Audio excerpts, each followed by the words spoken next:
quand on parle de prêteurs privés, il y a différentes sortes de prêteurs privés, il y a différentes manières, façons de faire affaire avec un prêteur privé. Le premier prêteur privé que vous avez, c'est celui ou celle qui a vendu les actions de sa compagnie ou qui a refinancé son ou ses édifices et qui a de l'argent en surplus et qui veut prêter à des projets privés. Et c'est donc un prêteur privé parce que ce n'est pas une banque, ce n'est pas une institution financière. Alors, ces prêteurs privés-là qui ont l'argent dans le compte de banque sont des gens sérieux, sont des gens qui ont déjà fait approuver leurs conditions de financement par leur avocat. Ils ont déjà une hypothèque approuvée par leur avocat ou notaire afin de procéder et de prêter l'argent à un emprunteur. Habituellement, ces gens-là vont se fier sur deux éléments principaux. Le premier, c'est la valeur de l'immeuble et la valeur de l'emprunteur, dans le sens suivant. Est-ce que l'emprunteur respecte ses obligations? Et ils ne regarderont pas trop le style d'entreprise, dans le sens que vous pourriez avoir un hôtel, un restaurant, une entreprise manufacturière, etc. Mais il y a des prêteurs privés qui sont spécialisés. Mais bien souvent, donc, deux éléments. La valeur de l'immeuble et la valeur de l'emprunteur.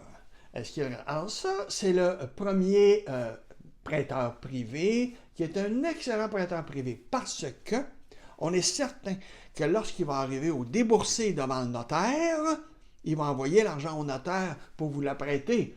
Parce qu'il y a une deuxième sorte de prêteurs privés. Ce sont des gens qui vont faire ce qu'on appelle des syndicats de prêteurs. Alors, ou un courtier, etc. Alors, le monsieur, par exemple, j'ai eu ça dernièrement dans le dossier, très gentil monsieur, et il connaît beaucoup de gens très riches au Québec, et il nous a dit dans une transaction, il n'y a pas de problème. Ah, il n'y a pas de problème. Il nous a fait une lettre à l'effet qu'il nous prêtait 3 millions de dollars. Quand je dis nous, à mon client. Et il prêtait 3 millions de dollars à mon client, il a mis les conditions de financement, et le tout était excellent. Alors, on a fonctionné avec ça, et quand on est arrivé devant le notaire, ce monsieur-là n'avait pas son hypothèque. Donc, le notaire est obligé d'y monter son hypothèque.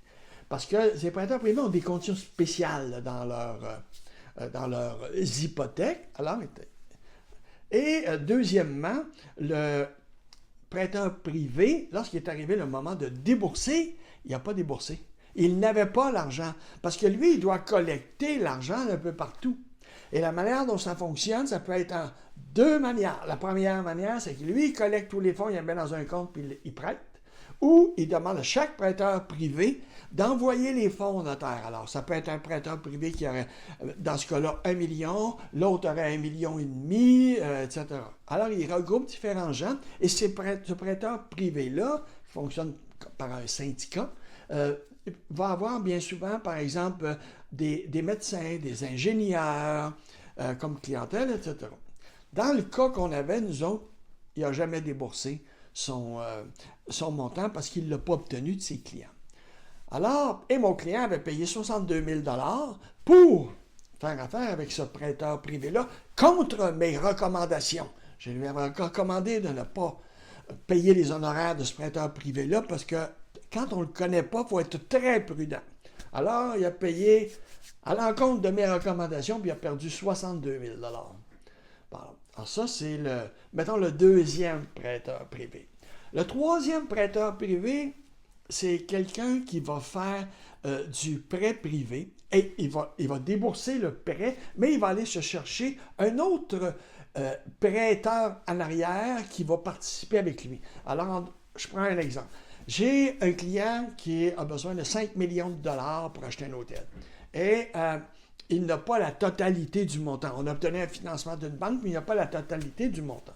Alors, ce faisant, ce qu'il a fait, il est allé voir un prêteur privé qui a dit « Oui, moi, je vais vous prêter 2 millions de dollars pour compléter votre financement pour acheter votre hôtel.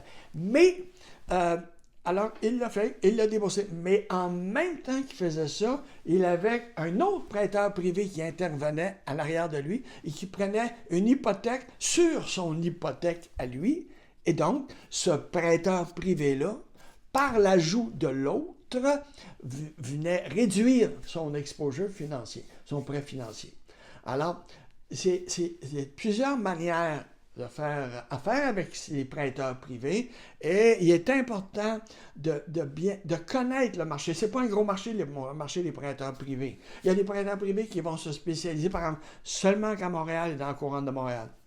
D'autres ils vont se spécialiser pour du résidentiel Québec, Montréal. D'autres pour les terrains. Alors, il y a toutes sortes de prêteurs privés, mais on a fait le tour avec une quinzaine de prêteurs privés intéressants et qui vont livrer la marchandise au notaire afin de vous faire la transaction.